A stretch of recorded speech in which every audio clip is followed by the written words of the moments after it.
Boa tarde a todos. Estamos aqui para mais uma sessão desse maravilhoso 5º Congresso da ARLAC, AIMS, a sessão de comunicações número 11, cujo título é Músicas Coloniales, Gêneros. Temos 2 sessões sobre esse tema e essa é a sessão 2. Eu sou Mário Alexandre Dantas Barbosa, professor do Colégio Pedro II, aqui no Rio de Janeiro, no Brasil, e doutorando na Escola de Música da Universidade Federal do Rio de Janeiro. Tenho o prazer de moderar essa sessão, dando minha contribuição, em que está um amigo meu, professor Dr. Edilson Vicente de Lima, e amplio os meus contatos também conhecendo 2 pesquisadores da América Latina. Uma é Giovana Caruso e o outro é Martin Eckmayer. Espero não ter errado a pronúncia.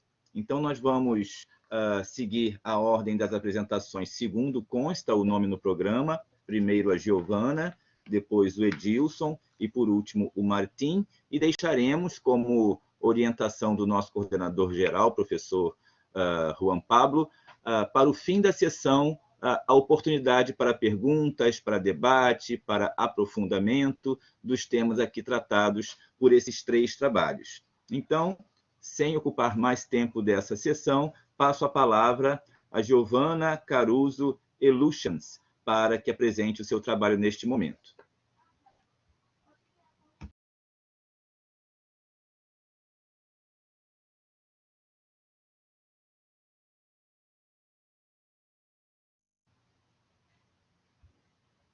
Giovana?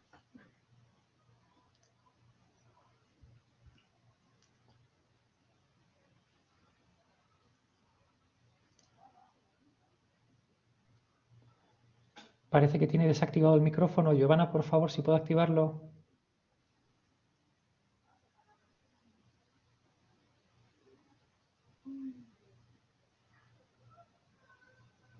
Micrófono. Buenas tardes, perdón. Voy a activar, voy a compartir la pantalla. ¿Se escucha? Sí. Disculpe. Un momentito, por favor. Estoy compartiendo la presentación. ¿Se puede ver? Sí. Muy bien. Muchas gracias. Estimados investigadores y organizadores del Congreso, muy buenas tardes.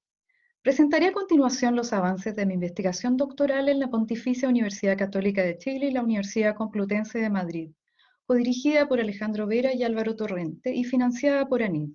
Mis agradecimientos para ellos y todos los presentes.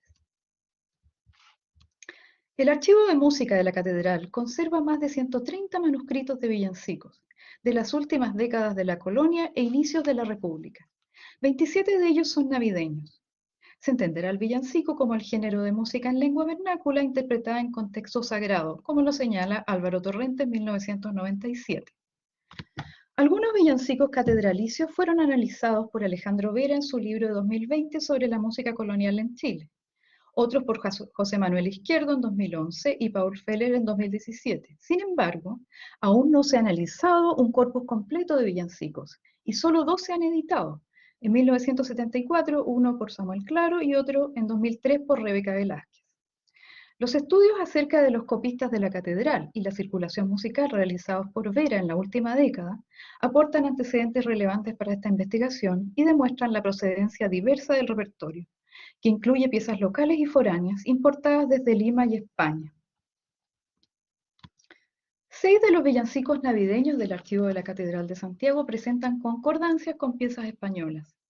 Como se indica en la tabla, algunas fueron detectadas por Vera, y el resto son datos nuevos que he obtenido mediante la revisión de pliegos de villancicos, catálogos y otros estudios. Me he enfocado inicialmente en la búsqueda de letras concordantes por razones prácticas de acceso a la información, pero mi intención es ampliar la indagación hacia la búsqueda de coincidencias musicales. Retomaré esta tabla más adelante. Revisemos las concordancias de este villancico, cuyo texto coincide con 4 piezas españolas. Veamos los detalles. Las letras de Málaga y Sevilla coinciden en un 100% con la pieza local. Como los pliegos indican, los versos a solo, aparecen unos números, esos son partes de solo, Y también aparece unas partes en cursiva que dice A3 o A2. Por ejemplo, aquí A3 o A2. Estos son los tríos o los dúos. A partir de esto se puede apreciar que la versión de Sevilla coincide totalmente con la chilena. La de Burgos, en cambio, es para trío y tiene una estructura ampliada. Agrega algunos versos para los solistas. Aquí podemos ver la obra completa de Burgos, el villancico tercero, y es más extensa, tiene 6 coplas. Sin duda es una obra distinta a la de Santiago. Volvamos a las concordancias. La pieza más antigua podría dar luces sobre el origen del texto. ¿Es posible que los versos de Hermoso Imán Mío hayan sido creados en Málaga? La tesis de 2016 de Susana Rodríguez de Tembleque entrega algunos datos al respecto. En 1727, el Cabildo Eclesiástico de Málaga aumenta los fondos entregados al mayordomo en la Capilla de Música, Fernando Requena, para que busque un religioso que haga las dichas letras y le regale con ellas, y que desde aquí en adelante no se canten letras que en otras partes se hayan cantado. Si esta política se mantuvo, este villancico cantado en 1766 debería tener una letra original. De hecho, en la Catedral de Málaga existió entre 1735 y 1798 una plaza de poeta, solicitada por el maestro de capilla Juan Francés de Iribarren. Los documentos conservados demuestran la contratación sucesiva de varios poetas, dedicados a la creación de villancicos que eran entregados al maestro de capilla para su puesta en música. Uno de ellos fue Antonio Pablo Fernández, contratado en 1750. No se registran cambios hasta la muerte de Iribarren en 1767, fecha en que el segundo violinista compuso los villancicos. Es posible entonces que el texto haya sido creado por Pablo u otro de estos poetas. Respecto de la música, aún no he tenido acceso a los manuscritos de las piezas españolas, pero sí a algunos catálogos. La obra de Málaga, catalogada por Antonio Martín Moreno en 2003, se atribuye a un discípulo de Iribarren. Está en fa mayor y su incipit vocal permite descartar que se trate de la misma que se conserva en Chile. Similar es el caso de la pieza de Caballero, catalogada en 1997 por María Angustias Ortiz. Allí se entrega el incipit instrumental de la obra en sol menor, que tampoco coincide musicalmente. Ambas piezas se descartan como posibles concordancias musicales, pero se observa que sus plantillas, trío vocal, 2 violines y flauta, se asemejan a las de la pieza santiaguina, posiblemente compartan influencias estilísticas. Respecto de las obras de Sevilla y Burgos, continúa pendiente la revisión de la música, si existe, pero la de Juan Domingo y Vidal, con el mismo texto y para dúo vocal, podría ser la misma obra que se conserva en Chile, asunto que pretendo esclarecer más adelante. Volvamos a los villancicos locales. Otros antecedentes que tenemos son que 3 de ellos se encuentran también en Lima, como señala el libro de Vera, de 2020, ya citado, y que algunos de ellos coinciden caligráficamente entre sí. Estas 3 piezas coinciden caligráficamente. De estas, 2 presentan un número en la portada. Si este número se compara con los pliegos respectivos, coincide con el orden de interpretación en los centros españoles. Por lo tanto, es posible que el amanuense haya copiado el material musical en sus centros de origen. Volvamos a la tabla general. He destacado algunos centros musicales que se repiten. La información en conjunto sugiere que existiría alguna conexión entre las piezas o los centros musicales. Este vínculo puede haber sido efectuado a través de los maestros de capilla, otros músicos, los copistas o algún intermediario. Vera ha demostrado que las piezas musicales eran reutilizadas en otros centros y en algunos casos fueron enviadas desde Europa a Lima o Santiago.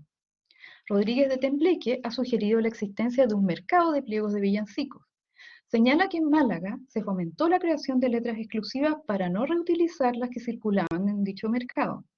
Aunque no he encontrado datos que apoyen esta afirmación, no cabe duda que la impresión de múltiples copias de pliegos de villancicos facilitaba su circulación.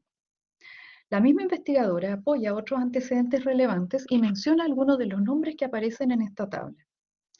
En las oposiciones a maestro de capilla, concurrían músicos de otros centros en calidad de examinadores, y como parte de las pruebas, ellos entregaban a los postulantes la letra de un villancico para su puesta en música. Así, en 1768, Antonio Ripa y Francisco Soler, maestros de las catedrales de Sevilla y Jaén respectivamente, acudieron a la Catedral de Málaga para examinar a los opositores a la plaza disponible tras la muerte de Iribarren.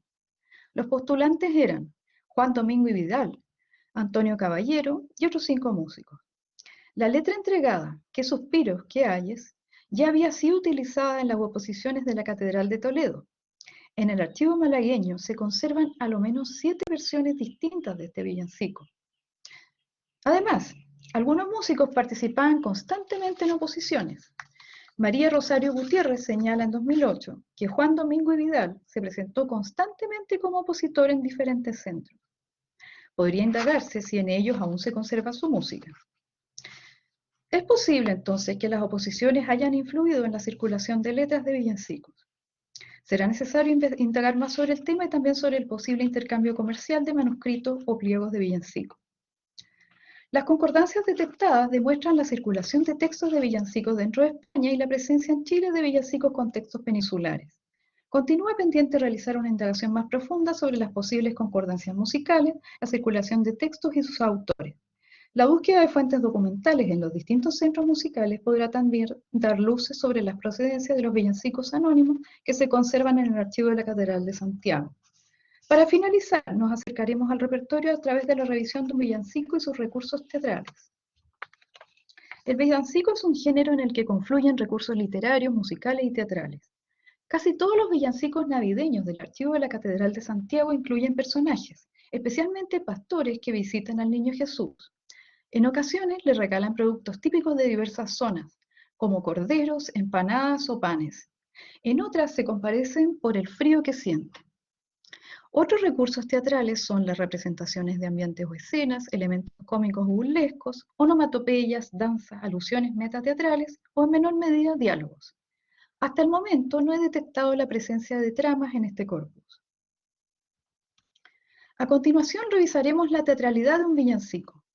Según lo propuesto por Omar Morales en 2021, me he concentrado en la búsqueda de las indicaciones escénicas y de actuación que subyacen en el texto literario musical de la pieza. En otras palabras, las acotaciones implícitas, que contribuyen a la comunicación a través de recursos teatrales. Aunque este no es el más teatral de los villancicos del corpus, lo he seleccionado porque me parece notable el uso sutil, pero a mi juicio efectivo, de la teatralidad. Al inicio un personaje anuncia su llegada y se entabla un breve diálogo que denota la presencia de dos personajes de origen diverso, mediante un contraste en el habla. Rústica en el primero, adecuada a un personaje rudo. Cuidada y correcta en el segundo, propia de un interlocutor culto. El contraste se refuerza mediante la asignación de partes musicales distintas, tenor y alto. El texto literario informa que el primero es un ganadero, un hombrón. Según señala Tejerizo en su estudio de 1989, Antón es uno de los nombres habituales de los personajes rústicos en los villancicos. El dato del patán aparece en el manuscrito y funciona como acotación. Implica el uso de vestuario y calzado tosco, una forma de caminar y una gestualidad rústica. El texto musical en 2/4 y andante es adecuado para un personaje que llega andando. El carácter es alegre, incluso cómico, y la armonía es sencilla. El tema se presenta al unísono entre violines y oboes con acompañamiento de trompas, lo que funciona como un llamado. Una introducción como esta permite captar la atención del espectador para conducirlo a la escena del pesebre, que viene después. La presencia de personajes diversos transmite el mensaje de que todas las personas son llamadas a acercarse a Dios. Otra acotación es que el personaje viene trepando por esos cerros. Esto contiene el gesto de indicar hacia un lugar. Al final de este dúo, hay 10 compases instrumentales que permiten el desplazamiento del personaje hacia el pesebre. El estribillo nos sitúa en otra escena, que hoy en día implicaría como mínimo un cambio de luces. La métrica en 6/8 evoca la pastorela, pero en alegro, y se presenta un nuevo tema. El coro en ripieno canta en textura homorrítmica y se suma el órgano. El patán, que ha llegado a su destino, representa a todos los creyentes que adoran a Cristo. Queda implícito que su gestualidad debe demostrar alegría al acercarse al pesebre. En las coplas se desarrolla una escena más íntima entre Antón y Cristo. Se mantiene el 6/8 pero en andante. Una sección instrumental con plantilla reducida da tiempo para el desplazamiento del personaje. Sucesivos saltos de cuarta ascendente sugieren que el personaje asciende hacia lo divino cuando se acerca al niño. Está implícito que Antón mira al niño con compasión y ternura mientras canta las coplas, transmitiendo valores como la compasión y la piedad. En la segunda copla se revela una acotación sobre el vestuario. El personaje debe llevar puesta una zamarra desde el inicio para sacársela y cubrir al niño en esta escena, mientras se transmite un mensaje de generosidad. Se puede concluir que el villancico Yo vengo con mi ganado contiene acotaciones implícitas e incluye recursos teatrales, personajes contrastantes en interacción, escenas diferentes, gestualidad, acciones sencillas y vestuario. No se han encontrado en Santiago registros de villancicos de significado, pero piezas como este contienen el potencial para hacerlo. Aunque carecen de otros elementos constitutivos de lo teatral, como una trama, estos no se requieren. El uso sutil de la teatralidad en una obra, como Yo vengo con mi ganado, es adecuado y pudo ser totalmente efectivo para reforzar la comunicación durante la celebración de la Navidad en la Catedral de Santiago de Chile hacia 1800. Muchas gracias.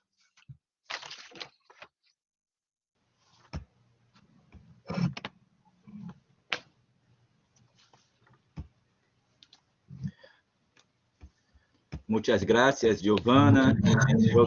Congratulaciones por su presentación clara y detallada, muy interesante y muy relevante sobre um gênero que é encantador, o villancico.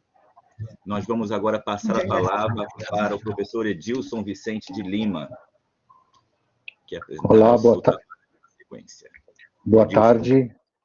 Em primeiro lugar, agradeço ao Arlac, a toda a equipe que organizou o Arlac.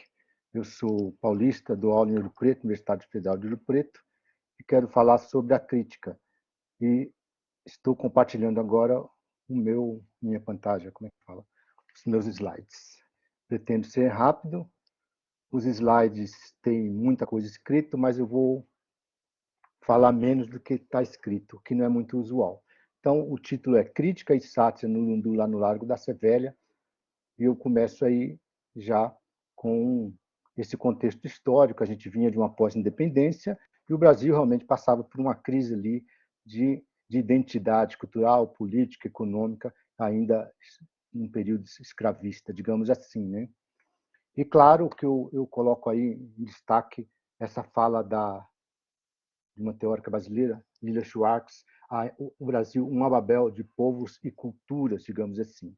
E passo aí em seguida para a caracterização do Lundu. Não vou ler o que está escrito aí, mas falo em sentido geral. Quer dizer, o Lundu é realmente uma canção, uma dança-canção. Depois tem o Lundu só cantado, tem Lundus que são só dançados e improvisados, e ele nasce ali, ele é elaborado nesse final do século XVIII a partir dessa, digamos assim, dessa complexidade sociocultural, desse universo que eu chamo de multiétnico, mas também interétnico, multicultural e intercultural. E ali ele vai absorvendo, se relacionando, digamos assim, transversalmente com culturas mais populares, até se folclorizando, e até culturas, música de salão, e adentra a corte também. Então ele absorve ali transversalmente toda essa relação com o mundo musical do século XVIII e XIX.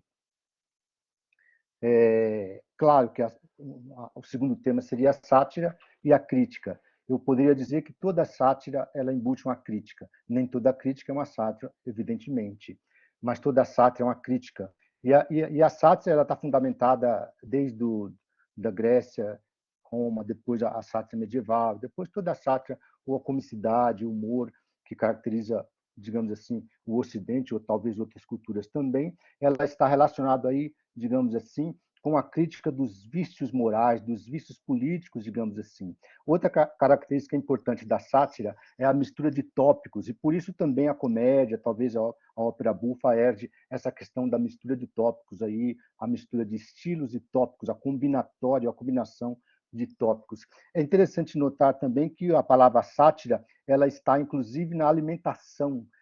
E, obviamente, a palavra sátira ela tem como matriz, assim, digamos, etimológica, a palavra sátura, que vinha do grego, que significava mistura. A palavra sátura, né, de saturado, significava uma mistura, até pratos misturados, onde tinham ingredientes misturados, carnes, legumes, saladas, não é? Então, digamos assim, que a sátira é esta mistura de estilos, é assim que ela funciona também no seu gênero, digamos assim, e na sua estilística, não é? Porque ela, como estilo, ela não só retrata e critica o universo político, social, ou mesmo artístico, mas também ela está sempre escrita em linguagem coloquial, às vezes com versos populares. O Lundu que nós vamos ver hoje está escrito em versos de 7 sílabas, que no Brasil a gente chama de redondilha maior, né?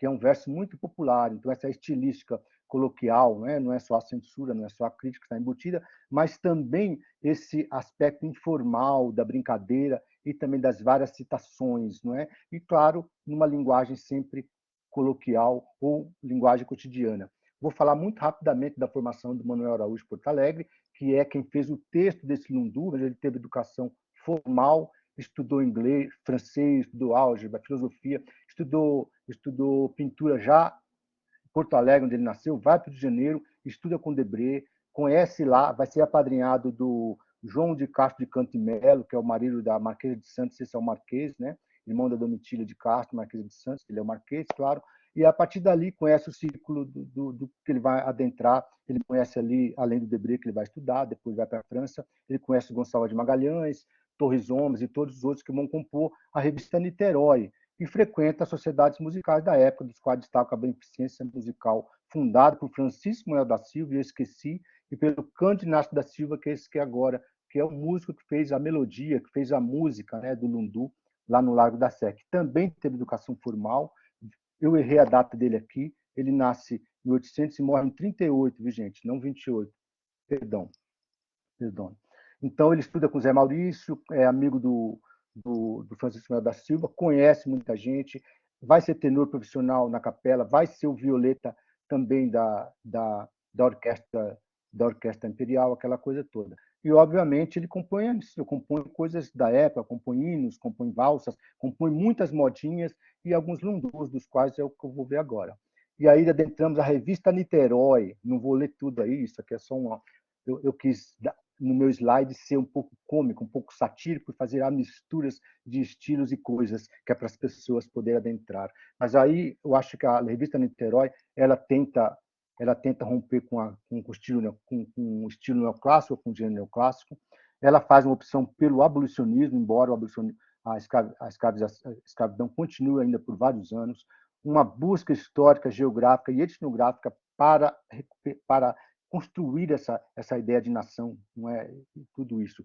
Claro que ela tem um paradoxo aí, o escravismo não houve abolição, você tem toda aí uma relação com a continuidade da escravidão e, obviamente, a revista Niterói faz também uma crítica muito dura ao escravismo. O próprio Torres Homem, que é um dos literatos que escreve na revista Niterói, ele fala: o carro da civilização tem que passar com a posse de escravo e o regime escravocrata, nós viveremos num eterno subdesenvolvimento, não só industrial, em relação com o progresso, nessa relação progresso, que depois vai ser evolucionista e positivista, no caso, mas também a escravidão atrapalha toda essa ideia da nossa construção de pátria e de nação. E que ele era um literato, né? O Torres Homens era um poeta, desculpe, Gonçalves de Magalhães era um poeta, e ele diz: é missão, é a arte como missão, é missão dos poetas e músicos levar para o país, levar para o povo a ideia de nação e a ideia de pátria. E claro que a escravidão atrapalha tudo isto. O próprio Manuel também, que escreve na revista Niterói, vai fazer a crítica, né, do caráter do povo, dessa questão das músicas, das melodias, e dizer, inclusive, que a industrialização e o progresso traz, inclusive, progresso técnico, musical, e coisa que o valha. Estou indo rápido, mas porque eu quero chegar lá. E claro que ele, defendendo ainda sobre as ideias sobre música, compara o Brasil com Portugal, diz que a melodia é um dom natural da nossa língua, da nossa linguagem musical, e claro que também diz que o lundu é também uma das características da nossa musicalidade. E faz uma crítica a toda a crise que eles estão passando e destaca aí o nome do Cândido Inácio da Silva. Cândido Inácio da Silva. Agora, eu queria ouvir o lundu. Sabe o que eu tenho que fazer, Mário? Eu tenho que voltar para algum lugar? Ou eu vou até o final e a gente ouve no final? Você para de compartilhar, clicando Então, naquela quadradinho sabe o ali que do eu vou stop. fazer? Como eu estou com tempo, eu vou até o final e, de repente, Ok, a gente ouve no final. Pode ser? Assim eu não ótimo. faço dois movimentos complexos, mesmo sendo um homem da sátira, a mistura de gêneros e estilos, eu não quero essa complexidade. Aí está a partitura, nós vamos voltar nessa partitura, então, na música, mas eu vou comentar algumas coisas. Ela começa aqui, embora esteja pequenininho, com elevação, né? Do, ré, mi, ré, do, lá no Largo da Sé Velha, está vivo um longo tutu. Aquela coisa toda, como se fosse a guisa de uma exclamação, né? E uma melodia descendente por terças e quartas, que é uma brincadeira. Mas eu vou ler para vocês o texto dele, do Lundu. Ele fala, lá no Largo da Sé Velha está vivo um longo tutu. Tutu seria uma cobra enrolada numa gaiola de ferro chamado surucucu, que é o gênero da cobra. Cobra feroz que tudo ataca, até da algibeira tira a pataca, ou seja, até dos bolsijos do colete da vestimenta, há uma, como é que fala? Ele tira o nosso dinheiro. E o refrão, bem cômico, bem crítico, bravo, a especulação, são os progressos da nação. Então, o que a gente vê aqui no sentido geral, para não ficar uma leitura, não sei quanto tempo me falta, 5 minutos, Mário? Viu mesmo? Faltam 3 minutos, mas nós podemos ter uma tolerânciazinha. Tá bom, então 5 minutos. Então, no segundo, ele vai falar de elefantes, cavalos em rodopio, ou seja, o universo circense, né? Macacos e bugios, e tudo no prato, tudo se vê, ele exclama misericórdia, só por dinheiro a tal mixórdia, ou a tal mistura, cosmoramas triplicados, ou seja, a ideia da lanterna mágica que apresentava o mundo para todos e todas, né? No quarto estrofe, ele fala dos estrangeiros dão um baile para presentear, regalar o Brasil, mas a Rua do Vidor é de dinheiro, um funil, aonde o dinheiro se esvaía ali no comércio, naquelas coisas. Faz uma crítica para nós aqui, ó. Lindas modinhas vindas de França. Por quê? Porque era editado por editores, às vezes franceses, às vezes alemães, italianos. Ainda fala, inclusive, da água em pedra, ou seja, o gelo que vem do norte, vem dos Estados Unidos, né, para sorvete fabricar, que ao derreter, ele derrete o nosso dinheiro, nossos cobrinhos. Então, para finalizar e a gente escutar a música, eu digo o seguinte: eu sem querer deixei em espanhol, né? Mas é porque eu estava traduzindo para compreender. Então ele fala, a primeira exclamação que vocês vão ouvir, né? Lá no Largo da Sé Velha. Quer dizer, eu vejo uma exclamação como se ele estivesse indicando, apontando para o Largo da Sé, uma espécie de lá no Largo da Sé Velha está vivo um longo tutu. Aí, quando ele desce em terças, está vivo. Quando ele desce em terças, meio brincalhão, meio comediante, uma melodia de, digamos assim, quase de ópera cômica, ou de um estilo cômico musical, essa coisa toda. Então, aí ele repete a frase, né, uma semifrase, repete a semifrase um tom acima, intensificando ainda a exclamação e a chamada para esse mercado onde estão vendendo o Brasil, onde o Brasil não se encontra e onde está tudo ali a matéria de circense, está tudo ali, o mercado, o comércio, o dinheiro, as vendas, o gelo, o circo, o cosmorama triplicado. Então, acho que é isso que está rolando aí naquela jogada. E, claro, brava a especulação, são os progressos da nação, é o mote final da crítica satírica expressa nesse lundu, não é? Penúltimas palavras, eu já disse tudo isso, é só uma síntese de tudo, eu queria que vocês ouvissem agora. Então, eu vou parar, né, Mario, no quadradinho. Perfeito? E agora Sim. eu volto aqui. Em compartilhar conteúdo, compartilhar aplicativo tela. Aplicativo tela. Aí aparece o infinito, mas aí você... O infinito sou eu, né? Clica na sua aba do YouTube. Apareceu aí, não? Sim, ainda não. Já apareceu para nós. Então, Agora, vamos ver aí, dá um minutinho de música. Dá o play e coloca na tela cheia. Perfeito.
Alô, alô, voltei.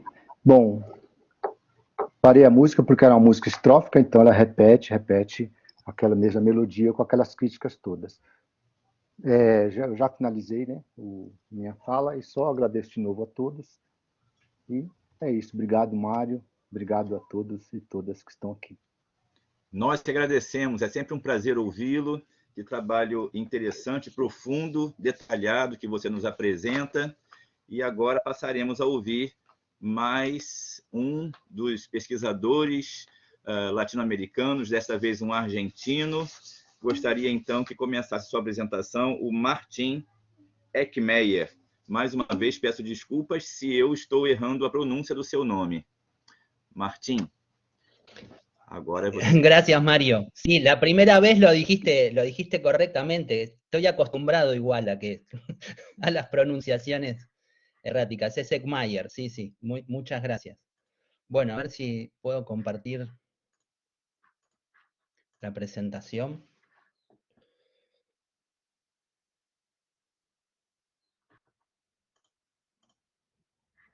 Bien, bueno, yo soy investigador en la Universidad Nacional de La Plata, en Argentina, y bueno, de lo que quiero compartir con ustedes es, bueno, una parte de algunas investigaciones sobre las músicas populares del pasado en América Latina, y en particular en este caso sobre, bueno, lo que suele denominarse el fandango, que es una categoría bastante elusiva. Es un poco la idea del trabajo también presentar esa problemática y esa tensión que aparece en la propia definición de la categoría de fandango. A mí, antes quiero hacer como un comentario, ya que estábamos recién con la sátira, un poco así como jocoso, porque a mí me siento un poco extranjero en esta mesa, ya que es la mesa de música colonial y de géneros de música colonial, y yo lo que voy a tratar es de hacer todo lo posible para compartir con ustedes una idea de que el fandango no es ni un género, y ni tampoco es una música colonial, sino al revés, tal vez, ¿no? Como en una insurgencia subversiva frente a la colonialidad y al proceso colonial. Así que, bueno, vamos a ver si cuaja en los fines de esta mesa. Bueno, la idea de primero es revisar, como les decía recién, el propio término. Y ahí, bueno, últimamente se ha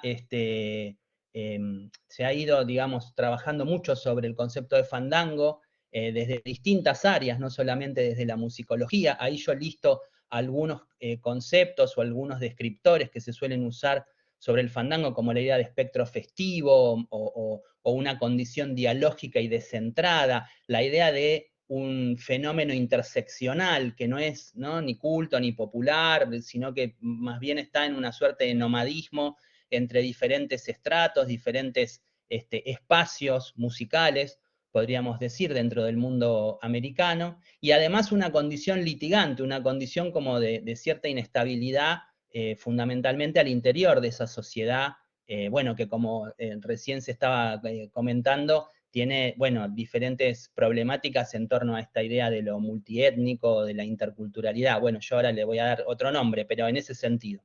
Entonces yo a eso le agrego las ideas de ocasión musical y sobre todo la idea de musicar, ¿no?, que a mí me parecen interesantes porque todas ellas lo que de alguna manera ponen en crisis son los intentos que se habían venido llevando adelante de considerar al fandango justamente como un género musical o un estilo, y asociarlo fundamentalmente con ciertos patrones de los estados-nación. Entonces, bueno, casi como hacer una suerte de apropiación por parte de los procesos, ¿no?, de construcción de las identidades nacionales del fandango como música nacional. Bueno, un poco lo que nos exhiben estos diferentes conceptos son ideas que rebasan, ¿no?, todos esos intentos para un lado o para el otro, ¿no? Para el lado del nacionalismo, o bueno, yo le llamo el positivismo, la idea esta de encorsetarlo como un género o un estilo, ¿no?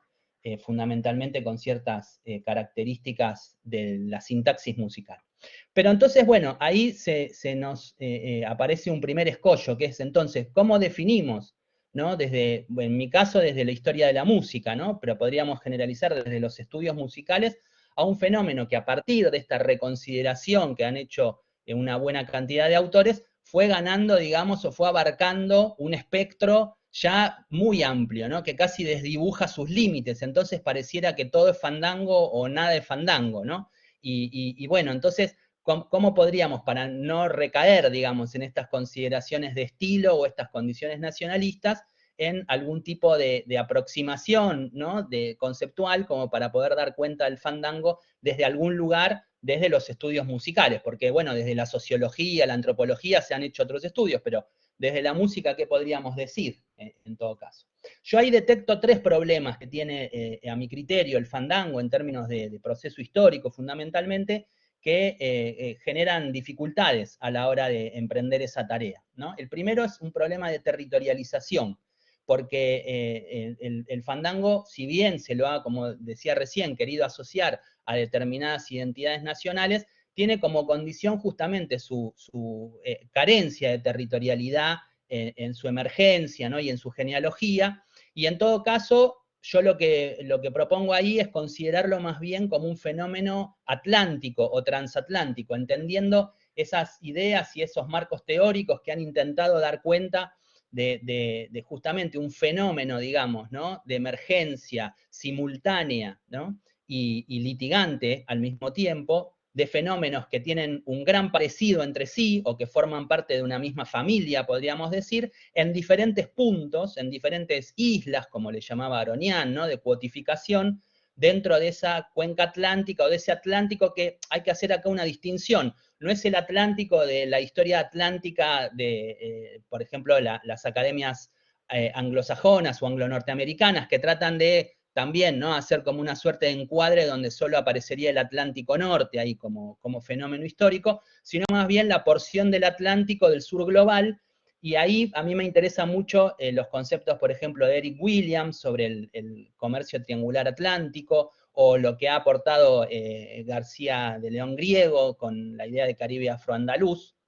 Pero bueno, en cualquiera de estos casos, el proceso, digamos, triangular o atlántico más en general, lo que enmascara, a mi criterio, es la problemática, o sea, vuelve como fútil o quimérica la búsqueda de los orígenes, ¿no? Se ha discutido mucho sobre el fandango, si es español, si es americano, si es primero americano y después español, o si es africano inclusive, después español, después americano. Bueno, la idea justamente de la historia atlántica, tal vez adelante ahí, no digo una solución, pero una perspectiva renovadora como para tratar de entenderlo, no como un fenómeno de ida y vuelta, que sigue siendo un corsé etnocéntrico, ¿no? En general, cuando sino la idea esta de que hay como variantes, que ninguna responde a un original, ¿no? Digamos, que son distintas variantes de una misma emergencia histórico-musical, pero que ninguna, digamos, es el original y las demás las copias, ¿no? Esa sería un poco la idea. Entonces, esa condición atlántica yo la encuentro en algunas cuestiones, ¿no? Como las formas del canto y del toque que podemos encontrar en lo que sí pensamos todavía como géneros, ¿no? Pero que tienen una historicidad común en cuanto al fenómeno del fandango. También cierta presencia de esto, por supuesto, ¿no? En músicas ibéricas populares fundamentalmente y marginales. Mucho asociado a estas ideas más de la sonoridad y del toque, lo que desde la musicología más tradicional llamaríamos la interpretación, pero que en realidad, así como no es un original y copias o variantes, lo que acá tampoco sería la interpretación de una idea que está preconfigurada, sino más bien que es, bueno, generación e interpretación todo junto, ¿no? Y donde el sonido tiene un rol estructurante y un rol de identificación, digamos, de estas músicas muy importante. Entonces, bueno, acá, por ejemplo, este autor, Rafael Ruiz, ya vislumbra, ¿no? Por ejemplo, esta idea de que, aunque él todavía está parado en el difusionismo, pareciera, ¿no? Pero la incapacidad, por lo menos, él se encuentra de poder poner un centro difusor, como dice él, del fandango. Bueno, la perspectiva atlántica tal vez nos adelante alguna forma de investigar estas músicas que puedan pasar por encima, ¿no? de esos problemas.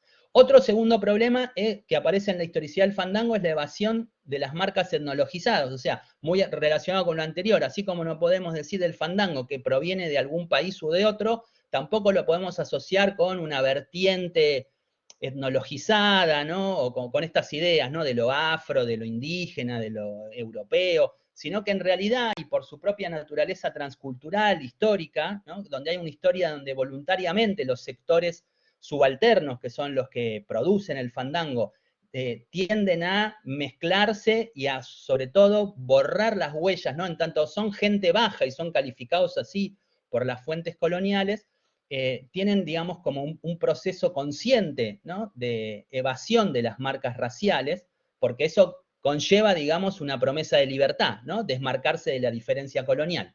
Entonces, bueno, yo acá uso la idea de mundo popular subalterno de Ernesto de Martino porque me parece que contiene justamente no solo la gran diversidad y esa transculturación que aparece en América Latina y el Caribe durante el periodo colonial, sino también a aquellos que voluntariamente, vuelvo a decir, se desmarcan de sus tradiciones y abandonan conscientemente sus marcas, digamos, musicales de pertenencia o de origen, ¿sí? Hay toda una idea bueno, esto lo han tematizado mucho autores como Quintero Rivera o Gonzalo Camacho, ¿no? La idea esta de la cimarronería o el camuflaje, ¿no? Esta idea de la subalternidad hecha, digamos, de distintas identidades que no claudican, digamos, su particularismo, pero que se confunden, digamos, en un amasijo, ¿no? O en una amalgama difícil de cualificar. Entonces, bueno, ahí la idea de transculturación a mí me parece que, y una idea en todo caso revisada del mestizaje, que sé que es una característica y un concepto problemático, ¿no? Pero yo tomo acá, por ejemplo, esta definición de la Plantini-Nuss, donde, bueno, el mestizaje o lo tcheje, como dice Silvia Rivera Cusicanqui desde Bolivia, es una categoría que justamente resiste la existencia de particularismos dentro de algo que podemos considerar una unidad, ¿no? No hay una fusión, no hay una idea de síntesis, sino hay una idea de tensión litigante que permanece con ese tipo de caracterizaciones. Dentro de eso, y de ese proceso de camuflaje y de identificación que conlleva en el caso de la música del fandango, la apropiación de instrumentos de los sectores hegemónicos, la apropiación de recursos, de procedimientos, ¿no? Un elemento que aparece como muy fuerte es el del cuerpo actuante desracializado, justamente, ¿no? La de una corporalidad donde podríamos casi identificar a la música con ese cuerpo, no el cuerpo necesariamente danzante, sino el cuerpo participante en el hecho del fandango, en ese espectro festivo. Entonces ahí vamos al problema 3, ¿no? Que es, bueno, ¿qué es lo específico? O ¿cómo podríamos aproximarnos a responder la pregunta sobre lo específico del fandango, ¿no? Porque, como ahí vemos en esta cita de este autor Berlanga, pareciera ser que la única similitud que tienen todas las variantes o las versiones, digamos, de los fandangos es solamente la idea de la referencia al baile y a la fiesta. Bueno, podemos responder desde los estudios musicales con alguna hipótesis, ¿no? Que por supuesto no pueden ser cuestiones vinculadas con algún rasgo excluyente, sobre todo si ese rasgo tiene que ver con algún elemento o algún indicador proveniente de la razón clasificatoria occidental, ¿no? Y de su colonialidad. Por ejemplo, la morfología o el tema de lo métrico, ¿no? Se ha tematizado mucho sobre esas cosas, ¿no? El tema también de una racialización hacia la instrumentación, ¿no? Todavía hoy, aunque parezca sorprendente, aparecen estudios que vinculan algunas músicas con esta idea de, bueno, la percusión es el aporte afro, las cuerdas son el aporte europeo, bueno, entonces habría que tratar de trascender, digamos, esa idea justamente para dar cuenta de los lazos, digamos, de hermandad que tienen estas distintas manifestaciones, ¿no? Entonces, bueno, yo lo que planteo lo que propongo como hipótesis es considerar una condición resistente, pero en el sonido, en la propia materialidad sonora, que yo considero transmoderna en ese sentido, porque pone en crisis el paradigma y el modelo civilizatorio de la modernidad-colonialidad, pero que está inscripto en la propia materialidad sonora, y esa materialidad sonora se da sobre todo en lo que podríamos entender como los modos de toque, los modos de producción del sonido, más que en los aspectos que tradicionalmente consideramos o consideraríamos estructurales, como podría ser el planteo armónico, o inclusive los rasgos melódicos, ¿sí? O cierto aspecto incluso métrico, rítmico, que podríamos entender como métrico, ¿no? Sino más bien que en el tema del toque y de ciertas formas de actuación en conjunto. Ahí a mí me interesa mucho vincular al fandango con ese concepto de Charles Cale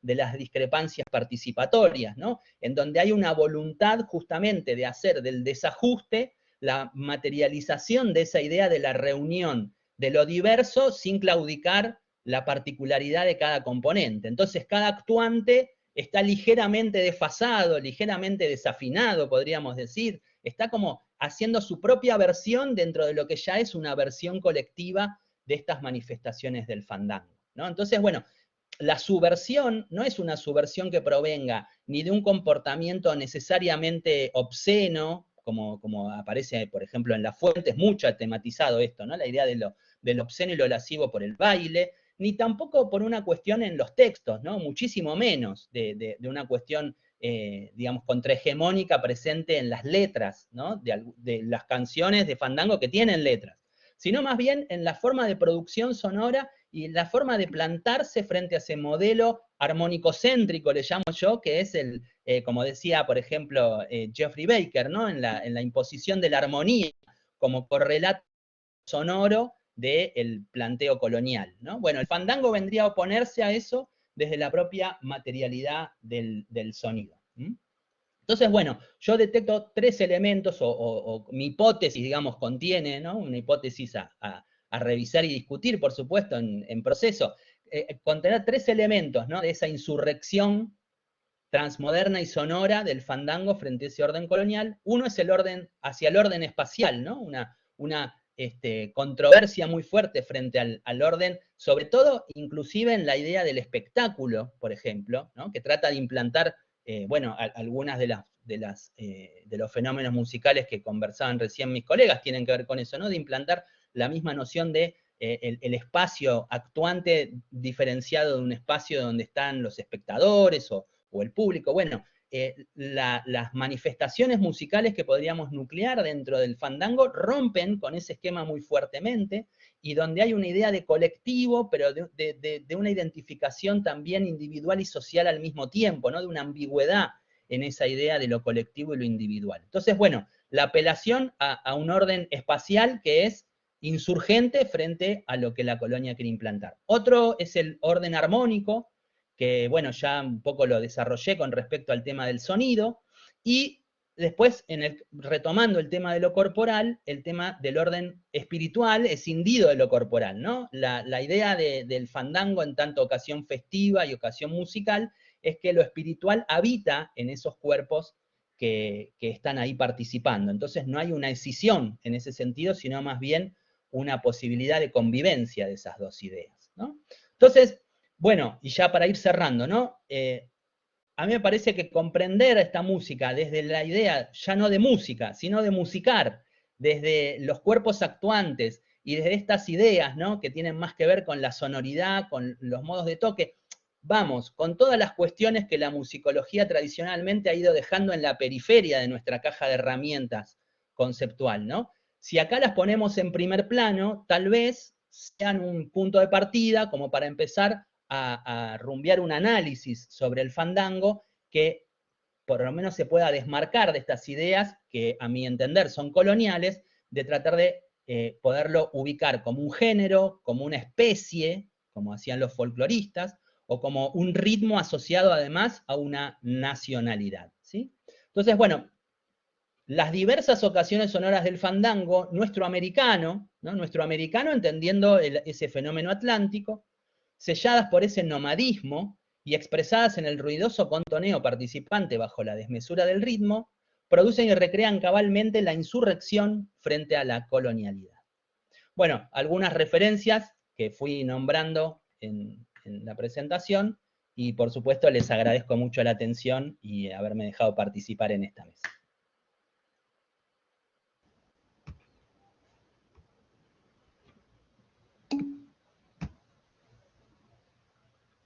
Congratulações, Martim.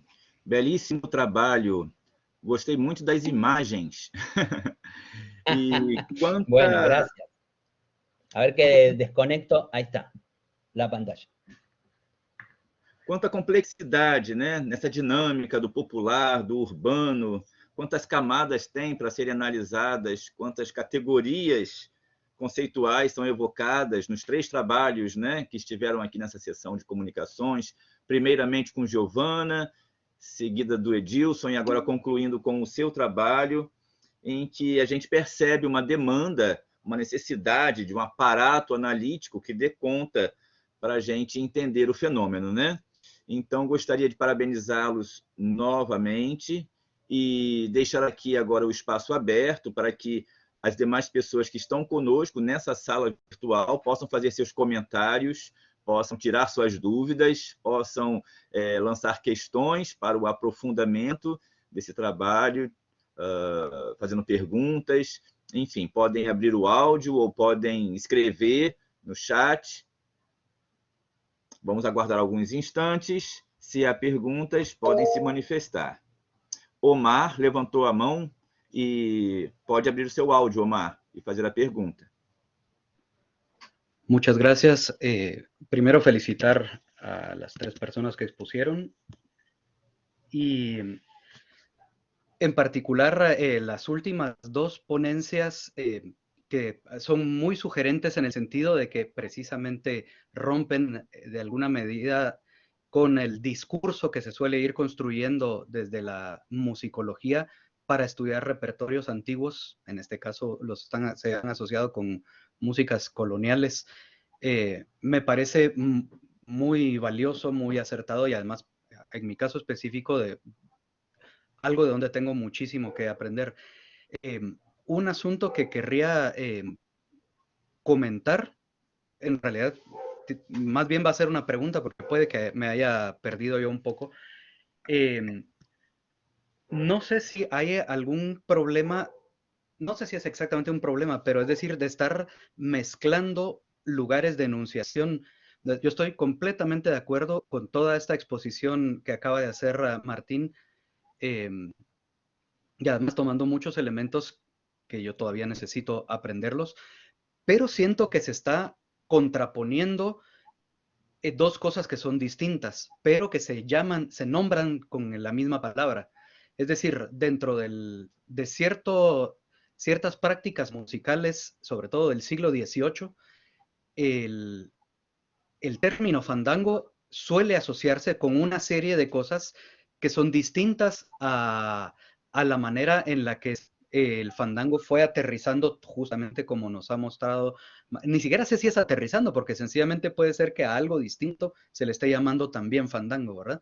Pero es decir, todo me parece súper valioso, con el detalle de que yo me pregunto si realmente eso es contrario al uso del término fandango colonialista, digamos, porque entiendo también el término que es más una actitud, un lugar de enunciación y la manera de construir el discurso más que la música de una época, ¿verdad?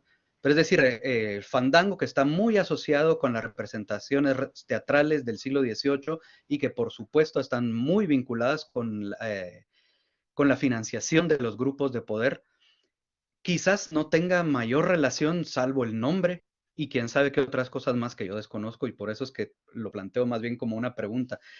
¿Qué tanto acercamiento puede haber entre estas manifestaciones musicales, culturales en general, que están muchísimo más allá de la música y que tiene que ver con danza, con corporalidad, con expresión cultural asociada con algo popular, etcétera, ¿verdad? Con ese fandango específico que me imagino que en algunos textos del siglo XVIII, yo me oriento más hacia los siglos XVI y XVII, lo que estudio. Así que estoy hablando desde muchísima ignorancia, me disculpo si me voy perdiendo por ese lado, ¿verdad? Pero sé que el fandango en el siglo XVIII está asociado con prácticas teatrales de los grupos de élite. ¿En qué medida se vincula ese fandango con el fandango del que nos hablaste, Martín? Es mi pregunta. Bien, bien. Respondo, ¿no, Mario? Directamente. Sí, a ver.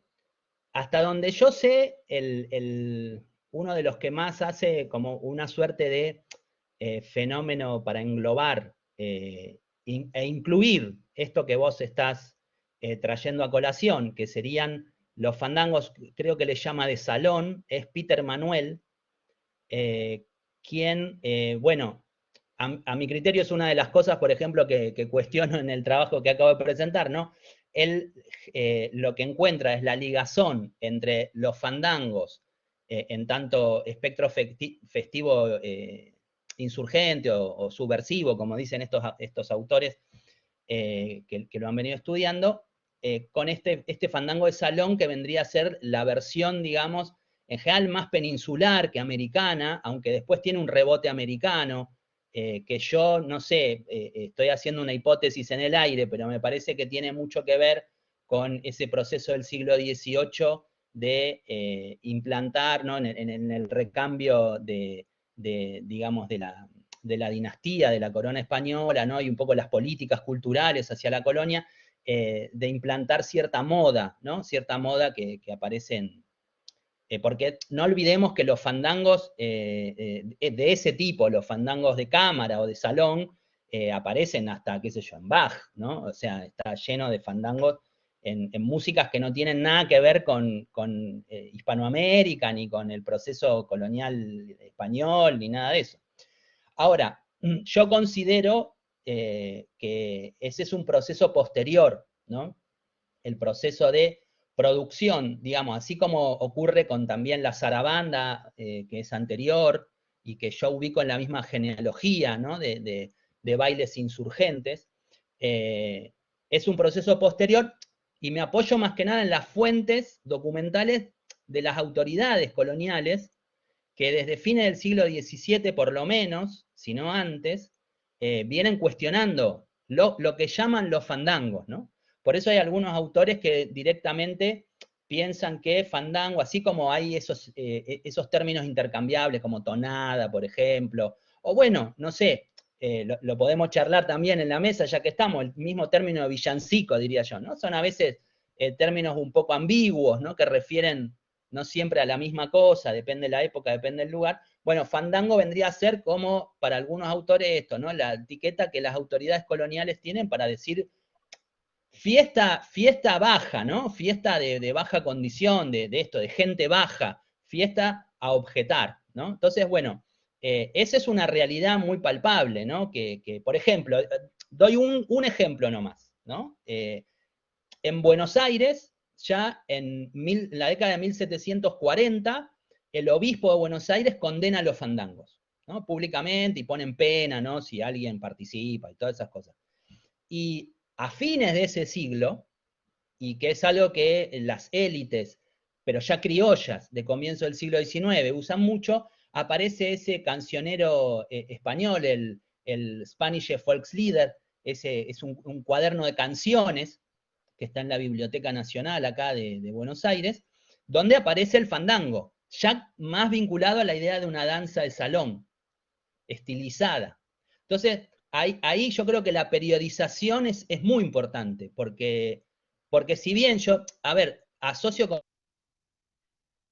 pero no los de las danzas de salón, sino las músicas, bueno, gaditanas, ¿no? Y los palos que le suelen llamar del preflamenco, por ejemplo, ¿no? De antecedente del flamenco, no tanto con estas danzas de salón. Yo creo que la periodización ahí nos puede ayudar un poco a entender eso, y donde ahí sí, tal vez, las manifestaciones americanas de un fandango de clases de élite es más bien posterior e implantado, ¿no? Sí, una novedad más de moda. Pero bueno, es interesante poderlo escudriñar un poco mejor también. Claro, gracias. Muito obrigado, Martim. Muito obrigado, Omar, por sua provocação, por sua questão levantada. Gostaria de saber se o Edilson também gostaria de comentar sobre isso. Eu gostaria, sim. Sobre o que se passou, né? Eu gostei muito de todas as apresentações, parabenizo a todos, claro, Giovana, Martim, claro, Marco, por tudo. E queria dizer duas coisas, por exemplo, nós temos fandangos no Brasil também, nós temos fandangos muito diferentes, e obviamente o fandango que foi dançado no século XVIII, o fandango que você chamou de salão, tem muito a ver com o fandango hispânico, ou, né, advindo da Europa. E nós temos aqui também uma categoria no Brasil que também é muito muito difícil de compreender, que tem a ver com essa ideia do Martin, que eu concordo bastante, ou seja, essa ideia de que a gente não consegue classificar tudo, até porque as coisas não só são dinâmicas, mas heterogêneas, ricas, e que é a questão do batuque, né? O batuque, sempre citado o batuque não é um gênero, o batuque é uma fiesta, como você falou, fiesta de gente barra, né? Ou com todas as aspas, digo isso. Então, o batuque também, mas dentro do batuque se praticava vários estilos e vários gêneros, e dali sai alguma coisa. No caso do lundu, é engraçado, porque o lundu, por mais que ele seja praticado transversalmente, tenha várias influências de cultura oral, feito nos salões, feito na corte, ele guarda certas características, né? Às vezes formais, às vezes de células de acompanhamento, que você consegue acompanhar a sua transformação. Outra coisa também que eu gostei do que o Martin, que eu já destaquei, mas repito, essa loucura por classificação, claro, é uma loucura por classificação. Acho que faz parte aí de culturas, até culturas populares e culturas orais, né? Elas têm que manter certos padrões, senão a coisa se perde como um todo. Mas, por outro lado, quando eu falei, claro, do nacionalismo e da pátria, eu estava falando da ideia dos autores da época. Nós estávamos numa época ainda que se buscava uma nacionalidade, há 15 anos depois da independência. Quer dizer, não falo por mim, eu concordo com suas teorias bastante, em parte, bastante, e algumas partes mais, outras menos. Mas eu acho que, falando pelos autores do século XIX, como Gonçalo de Magalhães e os dois músicos que eu apresentei, o Cândido Inácio da Silva e o Manuel, eles não só transitavam, né, nos mundos do popular e erudito, eles tinham formação acadêmica, né, e ao mesmo tempo eles também transitavam. Então, eles podiam lidar com essa mistura de estilos que eu chamei de sátira, com essa feira de combinações, e muito bem elaborada ali, tanto poética quanto musicalmente. Essa seria a diferença básica que eu acho entre a busca ou não do nacionalismo. O 19 ainda buscava isso, né? A Alemanha vai demorar ainda 40, 50 anos, a Itália também, para fundar o seu Estado-nação, né?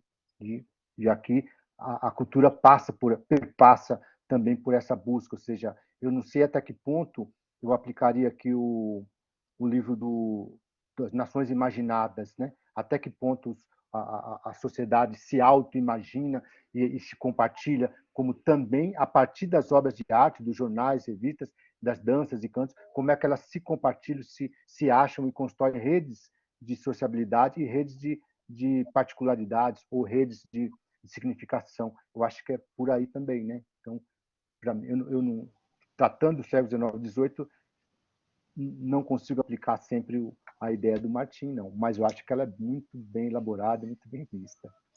Sim, excelente. Obrigado, Edilson. Temos também o Alejandro Vera Aguilera, que gostaria de fazer uma colocação. Antes do Martim responder, vamos ouvir a pergunta do Alejandro, que de repente pode aproveitar o momento que já está curto para comentar em conjunto. E depois vamos passar para a Giovana fazer as colocações finais também. Por favor, Alejandro.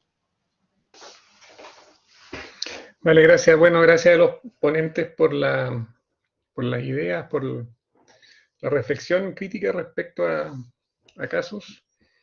Mi comentario es para Martín también.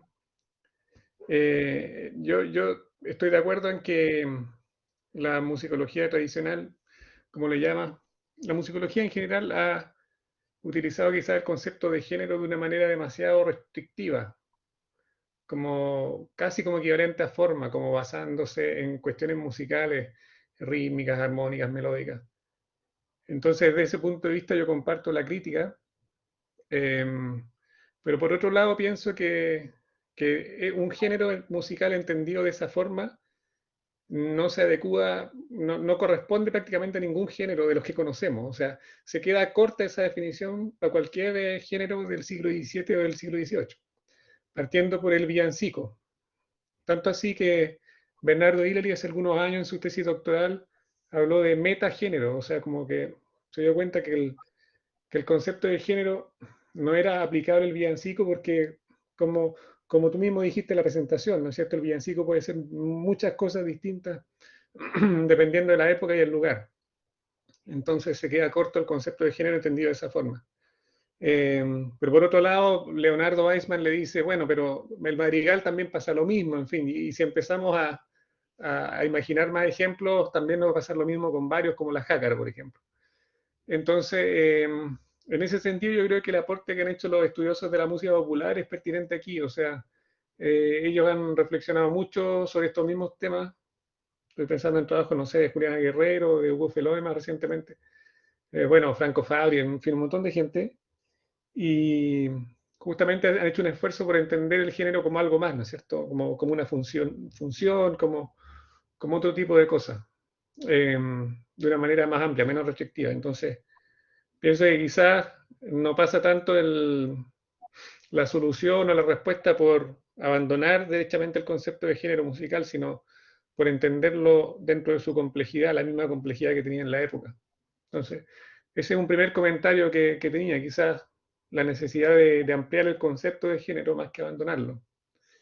Y el otro comentario que tenía es que a veces también hoy en día imaginamos que estas cosas no eran tan entendidas en la época, pero me acuerdo haber mirado la definición del diccionario de autoridades, que la abría ahora para revisar, y están estas dos acepciones, o sea, de baile introducido por los que han estado en los reinos de la India, eso dice el diccionario en 1732, y también por impresión se toma por cualquier función de banquete, festejo, holgura, o sea, también en la época eran conscientes de esta polisemia del concepto, y que tenía al menos esas dos acepciones que cada una es bien amplia, ¿cierto? Sobre todo la segunda. Entonces, bueno, esos eran los dos comentarios que tenía. Igual, gracias por la presentación. Por favor, Martín. Bueno, gracias Alejandro. Sí, bueno, es interesante, ¿no? La discusión acerca de si hasta cuánto resisten, digamos, los conceptos o los útiles, más que conceptos, ¿no? De conocimiento, como podría ser en este caso el género o el estilo. Y sobre todo su uso histórico, ¿no? Porque ahí, más allá de lo que hoy nos pueda significar el género, también, y sumando a esto que estabas leyendo de la definición del diccionario de autoridades, que claramente ahí ya pone, digamos, esa ambigüedad, esa heteroglosia que tiene el propio concepto de fandango, bueno, ¿cómo funcionaría para referirnos a un fenómeno de hace 300, ¿no? O 400 años? Entonces, bueno, ahí también, en el caso de mi objeción, está también muy vinculada a eso, ¿no? A ver, en el sentido de lo que suele ser un uso más convencional, que es un uso de una razón clasificatoria, donde claramente hay bordes duros que escinden, digamos, un fenómeno de otro, y además los rasgos que se utilizan o los indicadores que se utilizan para esa diferenciación suelen ser bastante recurrentes y tener, no digo siempre un sentido, pero por lo menos una genealogía bastante etnocéntrica también. Entonces, bueno, por lo menos atajarse de eso, ¿no? Porque muchas veces ante la respuesta de cuando empezamos a ampliar, ¿no? En este caso, la noción de fandango. Bueno, ¿a dónde se termina el fandango? ¿A dónde le ponemos un final? ¿Dónde decimos, bueno, hasta acá es fandango y después de acá no?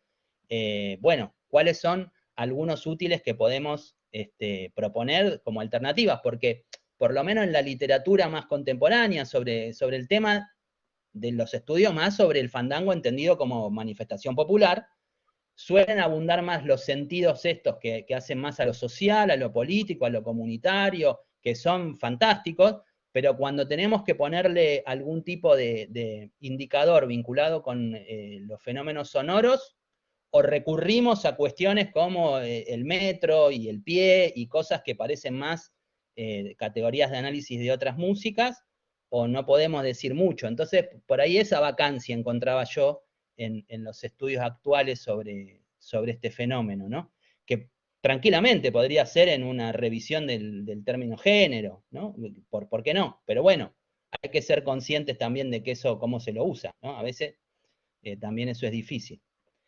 Yo aprovecho, ya que, porque había levantado la mano para hacerle una pregunta a Edilson sobre, me interesó mucho el ejemplo musical, el video que nos compartió, y a mí me surgía ahí, por esto que a mí me interesó del fandango también, si conoce otras interpretaciones u otras versiones de esa misma música, porque yo le encontraba como una resonancia muy vinculada con lo que vendría a ser la tradición más de la interpretación de música antigua y de música antigua colonial, más vinculado a veces con el sonido, qué sé yo, ¿no?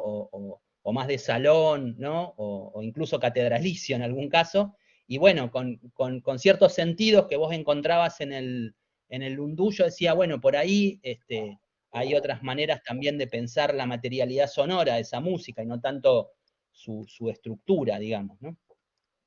Sim, conheço várias gravações, né? No Brasil, pelo menos uma meia dúzia de gravações já foram feitas. Tem gravações com cantoras mais líricas, com cantores menos líricos, tem gravações que avançaram para o século XX de um modo bastante parecido com o que vai ser a sonoridade do samba do começo do século XX, né? Digamos assim. Então, isso depende do grupo, da tradição e essa coisa toda. Então, vai depender aí das opções estéticas, estilísticas aí. Aqui, nesse caso, a nossa opção com a cantora lírica, né, entendendo que era uma música feita por dois compositores de escola, digamos assim, que tocavam na corte. O próprio Inácio acompanhou, cantou no coro, foi violeta da orquestra, acompanhou provavelmente as óperas bufas lá e aquela coisa toda, por mais que ele tenha vivido pouco, né? Foi um cara que transitou na corte também. Então a gente fez uma versão parecida com música de salão, assim, digamos assim, da década de 1830, 1840.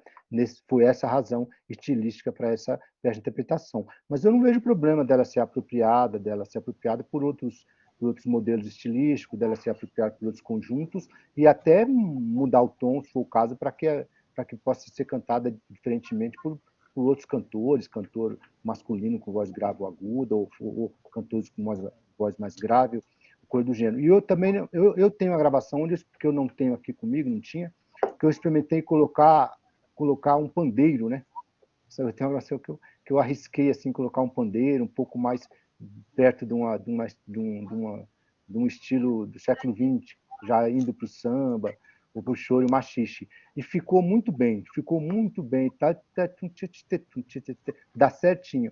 Então, eu não tenho nenhum problema com essa coisa da estilística, não. Eu acho que dá para ser bastante apropriada no sentido bom da palavra. Ela pode ser experimentada em vários modelos, assim, até na instrumentação, né? Acho que eu usei a partitura original que está na Biblioteca Nacional do violão. A viola foi praticamente improvisada nos ensaios, nos shows, até que se estabilizou e gravamos aquela coisa toda, não é? Como se fosse um contraponto mesmo. Mas já tem outras experiências e tem outras gravações, tem muitas gravações. E a nossa opção foi essa opção de salão mesmo do século XIX, aí, levando em consideração a formação do poeta e do músico. Obrigado, Edilson. Então, antes da Giovana encerrar a sessão para nós vamos ouvir mais uma vez o Omar, que levantou a mão, acho que quer complementar alguma coisa. Omar, por favor. Gracias. Voy a procurar ser muy breve, pero justo reúne un poco lo que se ha mencionado hasta ahora y querría después llevarlo a algo relacionado precisamente con la exposición de Giovana. De acuerdísimo con todo esto que dicen. En lo personal, siento que un asunto que hay que cuestionar respecto a la investigación es que la tendencia a querer encontrar patrones, explicaciones generales a prácticas que pueden ser muy diversas y muy versátiles.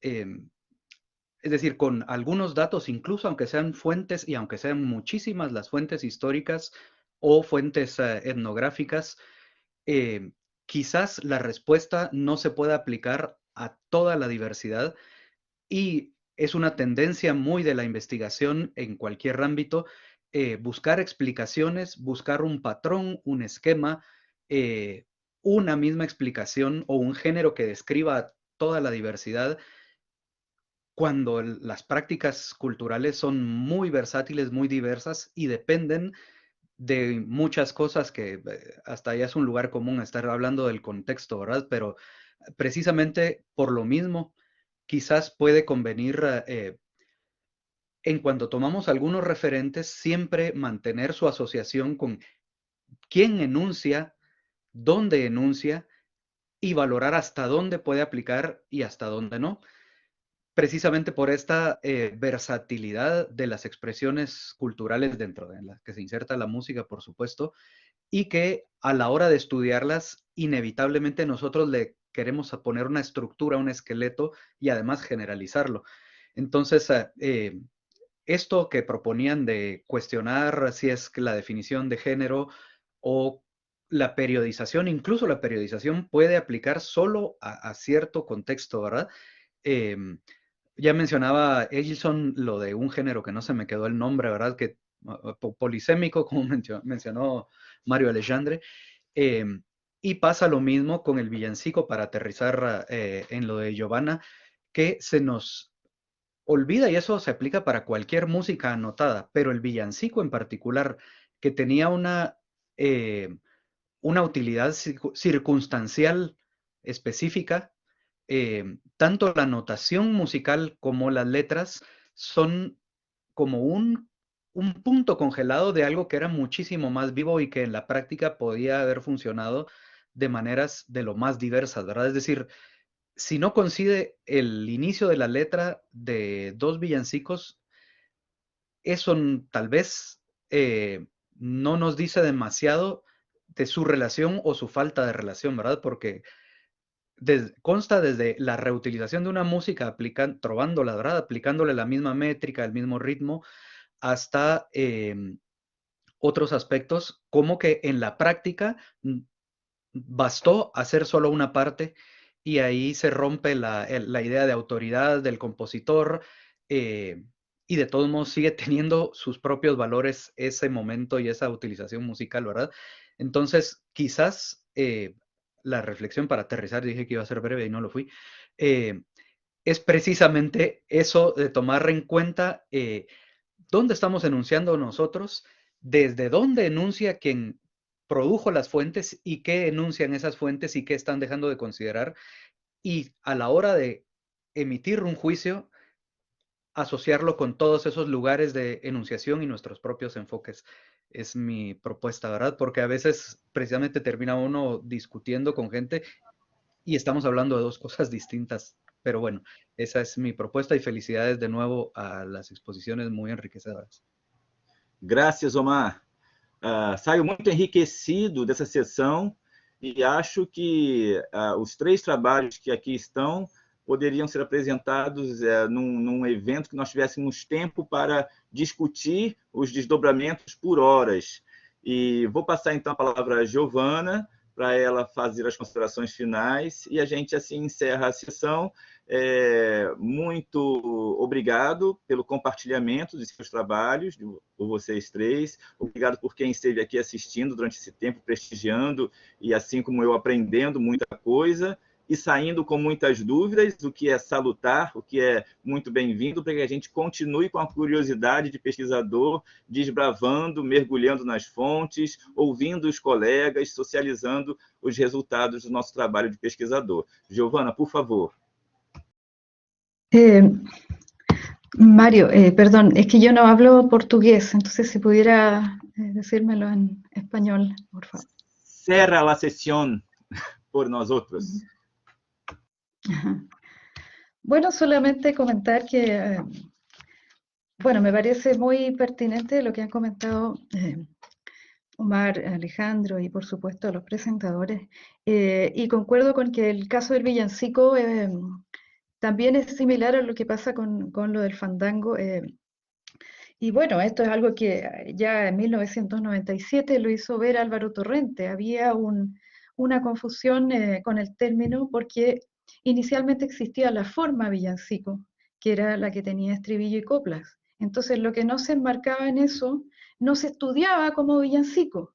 Y eso, bueno, en el fondo fue una carencia de muchos años de la investigación, hasta que él hizo ver que el villancico engloba en realidad algo que no depende de la forma sino de la función, que son todas las composiciones en lengua vernácula en contexto sagrado. Y eso implica considerar una serie de estructuras que no se habían considerado antes, otro tipo de piezas. Entonces, eso por una parte. Y otra cosa que respecto a lo que comentó Omar al final, respecto de las comparaciones, me hizo pensar en el tema de las coincidencias que he estado buscando, concordancias con distintos textos. Bueno, yo presenté un caso que en realidad que eran demasiado similares, quizás, pero hay muchos otros casos dentro del corpus y también en otros centros. Pero a veces basta con, da la impresión que el compositor de los versos, o el creador de los versos, o el compositor de la música, solamente escuchó una vez una pieza en algún lugar y creó una obra completamente distinta, pero hay una referencia, porque he encontrado concordancias que no he puesto acá, pero en el fondo hablan del mismo tema, cuentan exactamente la misma historia, pero con palabras completamente distintas. O sea, tanto el texto como la música son distintas, pero sin embargo hay una asociación. En algún momento estuvieron en contacto. Entonces, bueno, ahí se abren las posibilidades de una manera enorme. Así que, bueno, también da para pensar para la investigación. ¿Hasta qué punto nosotros buscamos enmarcar las cosas, a veces en buscar lo más similar, como el caso que yo presenté ahora, pero cuánto podemos expandir esto por otro lado y considerar concordancias mucho más lejanas, que a veces son más difíciles de encontrar, pero que también existen? Y bueno, por mi parte, muchísimas gracias por permitirme participar, ha sido un gusto compartir con ustedes y bueno, espero que nos sigamos viendo. Muchas gracias. Muchas Gracias gracias, uma vez Larissa. mais. Peço a José que termine a gravação e considero a sessão, então, encerrada. Espero vê-los